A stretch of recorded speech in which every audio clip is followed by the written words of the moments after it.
आपको मैं महाभारत का एक बहुत ही दिलचस्प टॉपिक बताता हूँ कि महाभारत में भगवान श्री कृष्ण ने अर्जुन को गीता का उपदेश दिया, ये सभी जानते हैं।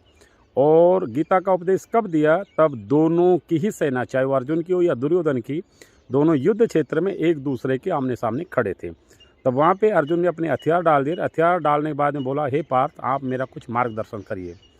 तो कृष्ण ने उस वक्त समय को रोक करके और कृष्ण ने अर्जुन को गीता का उपदेश सुनाया। अर्जुन ने भी बड़े इत्मीनान से, बड़े धैर्य के साथ गीता का उपदेश सुना और गीता का उपदेश सुनने के बाद उसने महाभारत का युद्ध किया और युद्ध करने के बाद में वो विजयी हुआ।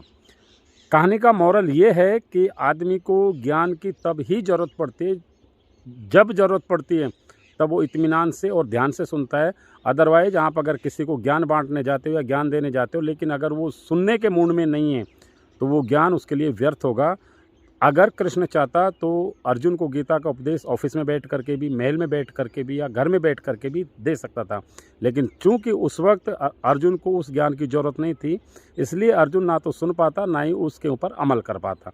अर्जुन ने जब वो ज्ञान उस वक्त सुना जब उसको उस ज्ञान की बहुत सख्त ज़रूरत थी, और जब सख्त ज़रूरत थी तब उसने सुना तो पूरे धैर्य के साथ सुना और उसको अपने दिल दिमाग में बिठाया।